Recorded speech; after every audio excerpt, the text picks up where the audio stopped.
ಆತ್ಮೀಯ H16 news ವೀಕ್ಷಕರೇ, ನಾನು ನಿಮ್ಮವ MI ಮಲ್ಲಪ್ಪ ಜೋತಾವರ್. ವಿಶೇಷವಾಗಿ ಕಾರ್ಮಿಕರ ದುಡಿಮೆ ಅವಧಿಯನ್ನು 10 ಗಂಟೆಗೆ ಕೇಂದ್ರ ಸರ್ಕಾರ ಈಗಾಗಲೇ ಏರಿಸದ. ದಿನ 10 ಗಂಟೆ ಕೆಲಸ ಮಾಡಬೇಕು ಅಂತ. ಅದನ್ನು ಹಿಂದೆ ಕಾಂಗ್ರೆಸ್ ವಿರೋಧ ಮಾಡಿತ್ತು, ಇಲ್ಲ 7 ತಾಸು ಸರಿ ಅದ ಅಂತ.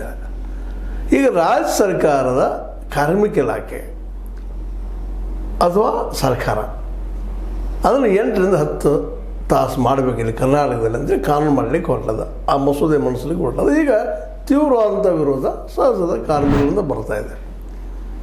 ಈ ಮೊದಲು ನಿಮಗೆ ಗೊತ್ತದ ಇತಿಹಾಸದಲ್ಲ, ಕಾರ್ಮಿಕರ ಸಲುವಾಗಿನ ದೇಶ ಕಟ್ಟಿದ್ದಿದ್ದಾವೆ. ಇವತ್ತು ರಷ್ಯಾ ಆಗಿರ್ಬೋದು, USSR ನಮ್ಮಲ್ಲೂ ಇರ್ಬೋದು, ಬೇರೆ ಬೇರೆ ದೇಶಗಳಲ್ಲೂ ಇರ್ಬೋದು. ಮಾರ್ಕ್ಸರ ಪ್ರಭಾವ ಸಾಕಷ್ಟು ಇದ್ದೀರಿ ವಿಶ್ವ ತುಂಬೆಲ್ಲ ಭಾಳಷ್ಟು ದೇಶಗಳು. ಅದು ಎಲ್ಲ ದೇಶಗಳಲ್ಲೂ ಫೇಲ್ಯೂರ್ ಆಯಿತು ಅಟರ್ಲಿ. ಯಾಕೆ ಅಂದಾಗ ಕಾರ್ಮಿಕರಿಗೆ 8 ತಾಸು ಮಾಡಿದ್ದು, ಅದರ ಪ್ರಕಾರ ಅವರು ಸರಿಯಾಗಿ ದುಡಿದಿದ್ದು, ಮತ್ತು ಅದೇ ಕಾಲಕ್ಕೆ ಆಡಳಿತಶಾಹಿ ವರ್ಗದವರು ಪ್ರಾಮಾಣಿಕವಾಗಿ ನಡೆದಿದ್ದರೆ ಇದು ಸಮಸ್ಯೆ ಆಗ್ತಿರಲಿಲ್ಲ. ಏನೋ ಇದು ಎಲ್ಲರೂ ಕಾರಣಕರ್ತರಿರ್ತಾರೆ. ಯಾಕಂತಂದ್ರೆ ಅಧಿಕಾರಶಾಹಿಗಳು ಯಾರ ಮೇಲೆ ಹಾಕ್ಕೊಳ್ಳೋದಪ್ಪ, ಅಲ್ಲಿ ದುಡಿಯುವ ವರ್ಗದ ಮೇಲೆ ಹಾಕೋದು. ಅವ್ರು ಸರಿಯಾಗಿ ದುಡಿದಿಲ್ಲ ರೀ, ಕೆಲಸ ಮಾಡೋದಿಲ್ಲ, ಮೈಗಳತನ ಮಾಡ್ತಾರೆ ಅನ್ನೋದು ಆರೋಪ ಅವ್ರು ಮಾಡ್ತಾರೆ. ಈಗಲೂ ಅದು ನಡೀತಾ ಇದೆ. ಕಾರ್ಮಿಕರು ಏನಂತಾರೆ, ಇಲ್ಲ ನಮಗೆ ಅತ್ಯಂತ ಹೆಚ್ಚು ಕೆಲಸ ಮಾಡಿದ್ವಿ, ನಮಗೆ ಎಲ್ಲ ಸವಲತ್ತುಗಳು ಬೇಕು, ನಮಗೆ ಆಗಲಾರ್ದಕ್ಕೆ ನಾವು ಸ್ಟ್ರೈಕ್ ಹೀಗಾಗಿ ಯೂನಿಯನ್ಗಳು ಕಟ್ಕೊಂಡು ನಿರಂತರ ಸ್ಟ್ರೈಕನ್ನು ಉದ್ಯೋಗ ಬಂದು ಕಳಿಸೋದು, ನಿರಂತರ ಸ್ಟ್ರೈಕ್ ಮಾಡೋದು. ನಮಗೆ ಈ ಬೇಡಿಕೆ ಈಡೇರಿಸ್ರಿ. ಯಾಕಂದರೆ ಒಂದು ಉದ್ಯಮ ಯಶಸ್ವಿ ಆಗಬೇಕಾಯ್ತಪ್ಪ ಅಂತಂದ್ರೆ ಅದು ಮಾರ್ಕೆಟ ಒಳ್ಳೆ ಚೆನ್ನಾಗಿ ಬರಬೇಕಾಗ್ತದೆ, ಕ್ವಾಲಿಟಿ ಪ್ರಾಡಕ್ಟ್ ರೆಡಿ ಆಗಬೇಕಾಗ್ತದೆ ರೀ. ಎಲ್ಲರೂ ಶ್ರಮ ಕೂಡಿದಾಗ ಒಂದು ಒಳ್ಳೆಯದು ಬರಲಿಕ್ಕೆ ಸಾಧ್ಯದ. ಹೋಗ್ಬಿಟ್ಟು ಇಂಡಿಯಾದಲ್ಲಿ ಏನೋ ಒಂದಿಷ್ಟು ನಾವು ಎಲ್ಲೇನೋ ಇಲ್ಲಪ್ಪ, ಮಾಲೀಕರು ಅಥವಾ ಕೆಲಸ ತೊಗೊಳ್ಳೋಂಥವ್ರು ಬಂಡವಾಳಶಾಹಿಗಳು ದುಷ್ಟರದಾರ ಭಾಳ ದುಡಿಸುತ್ತಾರೆ ತನ್ನೋರು. ಆದರೆ USSRದಲ್ಲೇ ಅಲ್ಲಿದ್ದಂಥ ಸರ್ಕಾರ, ಕಾರ್ಮಿಕರ ಸರ್ಕಾರ ಅಲ್ಲೇ ಯಶಸ್ಸು ಆಗಲಿಲ್ಲ ಅನ್ನೋದಕ್ಕೆ ಇವತ್ತು ಪ್ರಶ್ನೆಗಳು ಉತ್ತರ ಹೋಗ್ಬೇಕಾಗಿದೆ. ನಮ್ಗೆ ಇವತ್ತು ಮತ್ತೆ ಶುರು ಅದ, ನಮ್ಗೆ ಕೆಲಸ ಕಡಿಮೆ ಮಾಡಿಸ್ರಿ ಅಂತ ಕಾರ್ಮಿಕರಿಗೆ ಹೇಳ್ತಾರೆ. ಇಲ್ಲ ನಿಮ್ಗೆ 10 ತಾಸನ ಅಂತ ಇವರು ಅಂತ ಇದ್ದಾರೆ. ಹೀಗಾಗಿ ತಿಕ್ಕಾಟದಿಂದಾಗಿ ಈ ದೇಶದ ಕಾನೂನುಗಳನ್ನೆಲ್ಲ ಝಾಳ ಆಗಿಬಿಟ್ಟು, ಅದರಲ್ಲೂ ಬಂಡವಾಳಶಾಹಿಗಳ ಕೈಯಲ್ಲೇ, ಕಾರ್ಪೊರೇಟರ್ ಕೈಯಲ್ಲೇ ಅಧಿಕಾರ ಇರೋದ್ರಿಂದಾಗಿ ಅವರ ಎಷ್ಟು ಸಾಧ್ಯದ್ರು ಅಷ್ಟು ಆ ಉದ್ಯೋಗ ಬಂದ್ ಮಾಡೋದು ಇದು ಮಾಡಿಬಿಟ್ರು. ಉದ್ಯೋಗಗಳನ್ನ, ಕಾರ್ಖಾನೆಗಳು ಬಂದ್ ಮಾಡೋದು, ಕಾರ್ಮಿಕರು ಹೊರಗಟ್ಟಿ ಬಿಡುವಂಥದ್ದು. ಇವತ್ತು ಕಾರ್ಮಿಕರು ಬೀದಿಗೆ ಬೀಳುವಂಥ ಪ್ರಸಂಗ ಬರೋದು ಕಾರಣ ಸ್ವತಃ ಕಾರ್ಮಿಕರು ಹೌದು ಮತ್ತು ನಮ್ಮ ವ್ಯವಸ್ಥೆನೂ ಹೌದು. ಅಂದರೆ ನಾಯಕರು ನಮ್ಮಲ್ಲಿ ಬರಲಿಲ್ಲ, ದಿಟ್ಟವಾಗಿ ನಿರ್ಧಾರ ತೆಗೆದುಕೊಳ್ಳುವಂಥದ್ದು ಇಬ್ಬರಿಗೂ ಹೇಳುವಂಥದ್ದು, ಕಾರ್ಮಿಕರಿಗೆ ಪ್ಲಸ್ ನಮ್ಮ ಈ ಕೆಲಸ ಕೊಡುತ್ತಿರುವಂಥ ಬಂಡವಾಳಶಾಹಿಗಳಿಗೇನ್ರಿ, ವ್ಯಾಪಾರಿಗಳಿಗೇನ್ರಿ, ವಾಣಿಜ್ಯ ಒಂದು ಏನಪ್ಪ ಕೆಲಸಗಳು ಮಾಡುವಂಥವ್ರಿಗಾಗಲಿ. ಯಾಕಂದ್ರೆ ಕರ್ನಾಟಕದ ಅಂಗಡಿಗಳಲ್ಲೇ ಆಗಲಿ, ವಾಣಿಜ್ಯ ಕೇಂದ್ರಗಳಲ್ಲೇ ಆಗಲಿ, ಇನ್ನುಳಿದ ಯಾವುದೇ ಕಡೆಯಲ್ಲೇ ಏನಪ್ಪ ಅಂದ್ರೆ ಕೆಲಸ 10 ತಾಸು ಮಾಡಿಸುವಂಥದ್ದು ರೂಲ್ಸ್ ತರಬೇಕು, ಪೇಮೆಂಟ್ ಒಟ್ಟು ಹೆಚ್ಚು ಮಾಡಿಸ್ಬೇಕು ಅನ್ನೋದು ಎರಡೂ ಅದಾವೆ. ಸರಿ, ಕಾರ್ಮಿಕರಿಗೆ ಕೇಳೋದು ಪೇಮೆಂಟ್ ಹೆಚ್ಚು ಮಾಡಿರಿ, ಕೆಲಸ ಕಡಿಮೆ ಮಾಡಿಸ್ರಿ ಅಂತ ಹೇಳೋದು ಸರಿ. ಆದರೆ ಆ ಪ್ರಕಾರದಲ್ಲೇ ಪ್ರಾಡಕ್ಟ್ ರೆಡಿ ಮಾಡಿ, ಕ್ವಾಲಿಟಿ ರೆಡಿ ಮಾಡಿಸಿ ಮಾರ್ಕೆಟದಲ್ಲಿ ಉತ್ತಮ ಒಂದು ಏನಪ್ಪ ಅಂದ್ರೆ ವಸ್ತುಗಳು ಕೊಟ್ಟರೆ ಆಗ್ತೈತಿ. ಹಾಗಂದಾಗ ಕಾರ್ಮಿಕರು ಅಂತಾರೆ, ಇಲ್ಲಿ ಚಲೋ ಕಚ್ಚಾ ವಸ್ತುಗಳನ್ನು ಮತ್ತೊಂದು ಕೊಡೋದಿಲ್ಲ ಇವರು, ಮತ್ತು ಅದರಲ್ಲೂ ಕಾಂಟ್ರಾಕ್ಟ್ ಮಾಡಿ ಧೋರಣೆ ಮಾಡಿ ಮಾಡ್ತಿರ್ತಾರೆ. ಹೀಗಾಗಿ ಒಳ್ಳೆ ಕ್ವಾಲಿಟಿ ಹೆಂಗೆ ಬರ್ತದೆ ರೀ, ನಾವು ದುಡಿದು ಸುಳ್ಳಾಗೋದು ಇವ್ರು ಅಂತಾರೆ. ಆದರೆ ಇದೆಲ್ಲ ಕೂಡ ಹೊಡೆದು ಯಾರಿಗೆ ಗೊತ್ತಿದಪ್ಪ ಅಂತಂದ್ರೆ ಕಾರ್ಮಿಕರಿಗೆ. ಯಾಕೆ ಕಾರ್ಮಿಕರು ಬೀಳ್ತದಪ್ಪ ಅಂದರೆ ಕಾರ್ಮಿಕರಿಗೆ ಮತ್ತೊಂದು ಉದ್ಯೋಗ ಬರೋದಿಲ್ಲ, ಅದನ್ನೇ ಮಾಡಬೇಕು ಅವರು. ಹೀಗಾಗಿ ಕಾರ್ಮಿಕರು ಬೀದಿ ಬಿದ್ದಿದ್ದಾರೆ. ಅವರಂತ ಏನು ಮಾಡಿದ್ದಾರೆ, ಬಂಡವಾಳದಿಂತರು ಕಿರಾಣಿಯನ್ನು ಮತ್ತೆಲ್ಲ ಮಾಡಿಕೊಂಡು ಇವತ್ತು ಕಾನೂನು ಸಹಿತ ಕೇಂದ್ರ ಸರ್ಕಾರ ಅಂತ ಆಲ್ರೆಡಿ 10 ತಾಸು ಮಾಡೇ ಬಿಟ್ಟದೆ. ಇನ್ನು ರಾಜ್ಯ ಸರ್ಕಾರ ಹಿಂದೆ ವಿರೋಧ ಮಾಡ್ತಿತ್ತು ಅದನ್ನು. ಅದರಲ್ಲೂ ಮುಖ್ಯವಾಗಿ ಕಾಂಗ್ರೆಸ್ ಸರ್ಕಾರ ಅಥವಾ ಕಾಂಗ್ರೆಸ್ ಪಕ್ಷ ಇಲ್ಲ 8 ತಾಸು ಮಾಡಲಿ, ಪೇಮೆಂಟ್ ಹೆಚ್ಚು ಮಾಡಲಿ ಅಂತ ಹೇಳ್ತಿತ್ತು. ಅದು ಇವತ್ತು 10 ತಾಸು ಮಾಡಲಿ ಅಂತ ಕರ್ನಾಟಕದಲ್ಲಿ ಅನ್ನೋದ್ರಿಂದಾಗೆ ಇವತ್ತು ಮತ್ತು ಈ ಕಾರ್ಮಿಕ ಸಂಘಟನೆಗಳೆಲ್ಲ ವಿರೋಧ ಮಾಡ್ತಾಯಿದ್ದಾರೆ. ಇದು ತಪ್ಪು ಅಂತೇಳಿ. ಹೌದು, ತಪ್ಪು ಅಂತ ಯಾರ್ಯಾದರೂ ಅನ್ನಿಸ್ತದೆ. ಅವ್ರಿಗೆ ಅವಕಾಶ ಕೊಡಬೇಕು, ದುಡಿತಿರ್ತಾರೆ, ಮೇನ್ ಕಾರ್ಮಿಕರ ಮುಖ್ಯ ಎಲ್ಲ ಸರಿ. ಆದರೆ ಅದೇ ಕಾಲಕ್ಕೆ ಇಲ್ಲಿ ವ್ಯವಸ್ಥೆ ಸರಿ ಇಲ್ಲಲ್ರಿ. 8 ತಾಸೊಳಗೆ ಕರೆಕ್ಟಾಗಿ 8 ತಾಸು ನಮ್ಮ ಕೆಲಸ ಮಾಡ್ಬೇಕಪ್ಪ, ನಾವು ವರ್ಕ್ ಚೆನ್ನಾಗಿ ಕೊಡ್ಬೇಕಂತ ಕಾರ್ಮಿಕರ ಮನಸ್ಸಲ್ಲೂ ಬರ್ತಾಯಿಲ್ಲ. ಆದಷ್ಟು ಕೆಲಸ ಉಳಿಸ್ಕೊಳ್ಳೋಂಥದ್ದು, ತಪ್ಪಿಸ್ಕೊಳ್ಳುವಂಥದ್ದು, ರಜೆಗಳನ್ನ ಹೆಚ್ಚು ಬಿಡುವಂಥದ್ದು, ಆರೋಗ್ಯ ಇದ್ದರೂ ಆರೋಗ್ಯ ಇಲ್ಲ ಅಂತ ಸುಳ್ಳುಗಳನ್ನ ಹೇಳುವಂಥದ್ದು, ಇವೆಲ್ಲ ನಾವು ನೋಡ್ತಾ ಇದ್ದೀವಿ ಕಾಮನ್ನಾಗಿ. ಹೀಗಾಗಿ ಇವತ್ತು ಕಾರ್ಖಾನೆಗಳು ಸಹಿತ ಲಾಭ ಇಲ್ಲ, ಮುಚ್ಚಲಿಕ್ಕೆ ಇರ್ತಿದ್ದಾವೆ, ಮಾರ್ಕೆಟು ಇಲ್ಲ. ಅದರಲ್ಲೂ ಚೈನಾ ಅಂತ ದೇಶದ ಪ್ರಾಡಕ್ಟ್ಗಳು ಅಲ್ಲಿ ಇನ್ನೊಂದು ಡಿಕ್ಟೇಟರ್ ಅದ ಚೈನಾದಲ್ಲಿ, ಅಲ್ಲಿ ಸರ್ಕಾರನ ನಡೆಸೋದು ಸಹಿತ ಪ್ರೈವೇಟ್ದವರು ಬೆಳೆಸ್ತಾ ಇದ್ದಾರೆ. ಪ್ರೈವೇಟ್ದವ್ರಿಗೆ ಅವ್ರು ಕಡಿಮೆ ಪಗಾರ ಹೆಚ್ಚು ದುಡಿಸ್ಕೊಳ್ಳಿಕ್ಕೆ ಅದರಲ್ಲಿ. ಯಾಕಂದ್ರೆ ಅವ್ರಿಗೆ ಮುಖ್ಯ ಬೇಕಾಗಿದ್ದೇನಪ್ಪ ಅಂದ್ರೆ ಎಕ್ಸ್ಪೋರ್ಟ್ ಮಾಡೋ ಕ್ವಾಲಿಟಿಯ ವಸ್ತುಗಳು ಅಂತ ತಯಾರು ಮಾಡಿಸ್ಕೊಳ್ತಾ ಇದ್ದಾರೆ, ಕಡಿಮೆ ಪೇಮೆಂಟ್ ಅಲ್ಲಿ ಕೊಡ್ತಾ ಇದ್ದಾರೆ. ಅಲ್ಲಿಯೂ ಸರ್ಕಾರನೂ ನಿಸ್ಸಹಾಯಕ ಆಗಿಬಿಟ್ಟದು ಎಲ್ಲಿಯಾದರೂ. ಯಾಕೆಂದರೆ ಅದನ್ನು ಮಾಡಲಿಕ್ಕೆ ಸ್ವತಃ ಸರ್ಕಾರಕ್ಕೂ ಸಾಧ್ಯ ಇಲ್ಲ. ಇವತ್ತು ನಮ್ಮ ಇಂಡಿಯಾದಲ್ಲಿ ನೆಹರೂರಿದ್ದಾಗ ಅದನ್ನು ಮಾಡಿದರು. ಪ್ರೈವೇಟ್ ಮತ್ತು ಅದೇ ಕಾಲಕ್ಕೆ ಸರ್ಕಾರಿ ಪಬ್ಲಿಕ್ ಸೆಕ್ಟರ್ ಅಂತೇಳಿ ಪಬ್ಲಿಕ್ ಸೆಕ್ಟರ್ ಲಾಸ ಆಯ್ತು ಇಲ್ಲಿವರೆಗೆ. ಇವತ್ತಿಗೂ ಲಾಸ್ ಅದು ಪಬ್ಲಿಕ್ ಸೆಕ್ಟರ್. ಯಾಕೆ ಲಾಸ್ ಆಗ್ತದಂದ್ರೆ ಒಂದೇದು ಭ್ರಷ್ಟ ಅಧಿಕಾರಿಗಳು, ಅದ್ರ ಜೊತೆ ಭ್ರಷ್ಟ ರಾಜಕಾರಣಿಗಳು, ಜೊತೆಗೆ ನಮ್ಮ ಕಾರ್ಮಿಕರು ಸರಿಯಾಗಿ ಅದನ್ನು ನಡೆಸ್ಕೊಂಡು ಹೋಗಲಾರ್ತಿಲ್ಲ. ಹೋಗಲಿ ಕಡೆ ಕಾರ್ಮಿಕರಿಗೆ ಕೊಡ್ತೀವಿ ಬನ್ನಿ ನಡೆಸ್ಕೊಡ್ರಿ, ಕಚ್ಚಾ ವಸ್ತು ನಾವು ಸರ್ಕಾರದ ಎಲ್ಲ ಕೊಡ್ತೀವಿ ಅಂತ ಅವ್ರಿಗೆ ಸಾಧ್ಯ ಇದಲ್ಲ ಅದು ಮಾಡಲಿಕ್ಕೆ. ಈ ದಿಶೆಯಲ್ಲಿ ಚಿಂತನೆ ಮಾಡಬೇಕಾಗಿದೆ. ಇವತ್ತು ನಮ್ಮ ಕಾರ್ಮಿಕ ಮಿನಿಸ್ಟರ್ ನಮ್ಮ ಲಾಡ್ ಅವರು, ಸಂತೋಷ್ ಲಾಡ್ ಅವರು ಈ ದಿಶೆಯಲ್ಲಿ ಚಿಂತನೆ ಮಾಡಿದ್ರು ಉತ್ತಮ ಏನು ಅಂತ. ಕಾರ್ಮಿಕ ಸಂಘಟನೆ ಮಾಡಿ ಕೋಆಪರೇಟಿವ್ ಮಾಡ್ಕೊಂಡು ಅವ್ರಿಗೆ ನೀವು ಫಂಡ್ ಮಾಡಿದ್ರಪ್ಪ ಅಂದ್ರೆ ದುಡ್ಯಾಗ ಕಲ್ಸ್ರಿ, ಲಾಭ ಮಾಡಿ ತೋರಿಸ್ರಿ ಅಂತ ಹೇಳ್ರಿ, ಮಾರ್ಕೆಟಿಂಗ್ ಮಾಡೋಕೆ ಕಲ್ಸ್ರಿ. ಇಂಥವು ಏನಾದರೂ ಮಾಡೋಕ್ಕೆ ಸಾಧ್ಯದನ.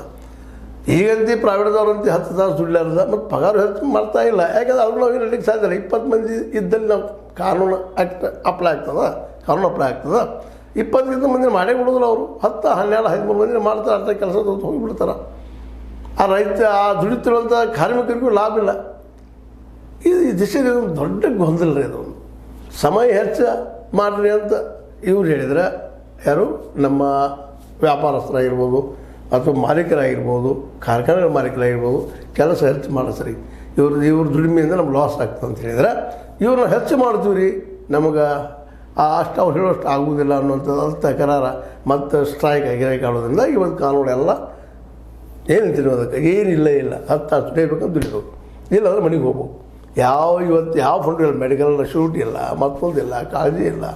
ಆಗ ಮೊದಲು ಹಕ್ಕಲ್ಲಿ ಕೇಳ್ತಿದ್ರು ಕಾರ್ಮಿಕರ ಕೊಡೋರಪ್ಪ ಇದಂತ. ಇವತ್ತು ಹಕ್ಕ ಇಲ್ಲ, ಹಕ್ಕಕ್ಕೆ ಸುಬಿಟ್ಟಿದ್ದಾರೆ. ಹೀಗಾಗಿ ಇದೊಂದು ಏನಪ್ಪ ಅಂದ್ರೆ ನಮ್ಮ ಕಾರ್ಮಿಕರಿಂದ ವಿರೋಧ ಬರಲಿಕ್ಕೆ 10 ತಾಸು ಮಾಡೋದು ಬ್ಯಾಡ್ರಿ ಅಂತೇಳಿ. ಬಟ್ ಅದು ಸಮಯದ ಅದರಲ್ಲೂ ಇವತ್ತಿನ ಈ ವ್ಯವಸ್ಥೆ ಈ ಒಂದು ಬಂಡವಾಳಶಾಹಿಗಳ ಕೈಯಲ್ಲಿ, ಅದರಲ್ಲೂ ಮುಖ್ಯವಾಗಿ ವ್ಯಾಪಾರಿಗಳ ಕೈಯಲ್ಲೇ, ಅದಕ್ಕೆ ಮುಖ್ಯವಾಗಿ ಈ ಕಾರ್ಪೊರೇಟ್ ಕೈಯಲ್ಲಿ ಸಿಕ್ಕಿದ್ರಿಂದಾಗೆ ಉದ್ಯೋಗಗಳು ನಿಮ್ಗೆ ಬೇಕಾದ್ರೆ ಮಾಡಿರಿ, ಬೇಡಾದ್ರೆ ಬಿಡ್ರಿ ಅನ್ನೋದು ಸ್ಥಿತಿ ಇವತ್ತದ. ಹೀಗಾಗಿ ಈ ಸಂದರ್ಭದಲ್ಲಿ ನಮ್ಮ ಕಾರ್ಮಿಕರಾಗಿದ್ದು ಅದರಲ್ಲೂ ಕಾಂಗ್ರೆಸ್ ಸರ್ಕಾರ ಇದ್ದು 10 ತಾಸು ಮಾಡಲಿಕ್ಕೆ ಹೊರಟದ. ಅದಕ್ಕೆ ನಮ್ಮ ಸರ್ಕಾರ ಆದರೂ ಸಹಿತ ಚಿಂತನೆ ಮಾಡಲಿಕ್ಕೆ ಏನು ಮಾಡೋದು ಅಂತೇಳಿ ಅದಕ್ಕೇನು ಡಿಸ್ಕಷನ್ ಕರೆದಿದ್ದರು. ರೋಹಿಣಿ ಸಿಂಧೂರಿ ಅವರು, ಕಾರ್ಮಿಕ ಇಲಾಖೆ ಕಾರ್ಯದರ್ಶಿ ಅವರು, ಅವರ ಅಧ್ಯಕ್ಷತೆಯಲ್ಲಿ ಕೈಗಾರಿಕಾ ಉದ್ಯಮಗಳನ್ನು, ಕಾರ್ಮಿಕ ಸಂಘಟನೆಗಳ ಪ್ರತಿನಿಧಿಗಳನ್ನ ಕರೆದು ಮಾತಾಡಿಸಿ ನೋಡಿದರು. ಆದರೆ ಅದು ಯಶಸ್ವಿ ಆಗಲಿಲ್ಲ ಒಂದು ತುರ್ತು. ಬಟ್ ಅದು ಕಾನೂನು ಮಾತ್ರ ಮಾಡೋ ದಿಶೆಯಲ್ಲೇ ರಾಜ್ಯ ಸರ್ಕಾರ ಮುಂದುವರಿಬಹುದೇನೋ ಅಂತ ಅನ್ನಿಸ್ತದೆ. ಯಾಕಂದ್ರೆ ಅವರು ಸಹಿತ ಇವತ್ತು ಅನುಭವಿಸಿದಾರೆ ಆ ಫೇಲ್ಯೂರನ್ನು. ಮತ್ತು ಈ ದೇಶದ ಅನೇಕ ಆರ್ಥಿಕ ಸೋಲಿಗೆ ನಮ್ಮ ಕಾರ್ಮಿಕರ ಒಂದು ಸಹಕಾರ ಇಲ್ಲದ್ದು ಸಹಿತ ಅಷ್ಟೇ ಕಾರಣ ಅನ್ನೋದನ್ನು ನಾವು ಮರಿಬಾರದು. ಯಾಕಂತಂದ್ರೆ ನಾವು ಒಬ್ಬರು ಟೀಕಾ ಮಾಡೋದು ಭಾಳ ಸುಲಭ, ಅದು ನಾವು ಅದು ಸ್ವತಃ ಹೇಳಿದಾಗ ಗೊತ್ತಾಗ್ತದೆ ಏನೇನು ಪ್ರಾಬ್ಲಮ್ಗಳು ಆಗ್ತಾವೆ ಅಂತೇಳಿ. ಇದು ಎಲ್ಲರೂ ಕೂಡಿ ಮಾಡಿದ್ರೆ ಸಾಧ್ಯದ. ಕಾರ್ಮಿಕರಿಗೆ ಉದ್ಯೋಗ ಬೇಕಂದ್ರೆ ಪ್ರಾಮಾಣಿಕವಾಗಿ 8 ತಾಸು ದುಡಿಲಿ, ಅವರು ಕರೆಕ್ಟಾಗಿ ದುಡಿದ್ರೆ ಲಾಭ ಆಗಿ ಆಗ್ತದೆ.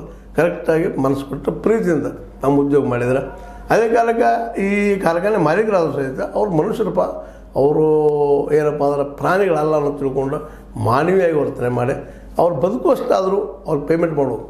ಅವ್ರಿಗೆ ಎಷ್ಟು ಬೇಕಾಗ್ಬೋದು ಒಂದು ಕುಟುಂಬ ಜಗೋದಕ್ಕೆ, ಗಂಡ ಹೆಂಡತಿ ಮಕ್ಕಳಿಗೆ ಅಷ್ಟಾದರೂ ಅವ್ರು ದುಡಿಸ್ಕೊಂಡು ಪೇಮೆಂಟ್ ಮಾಡುವಂಥದ್ದು, ಕರೆಕ್ಟ್ ಟೈಮ್ ಪೇಮೆಂಟ್ ಮಾಡುವಂಥದ್ದು ಆಗಬೇಕಾಗ್ತದೆ.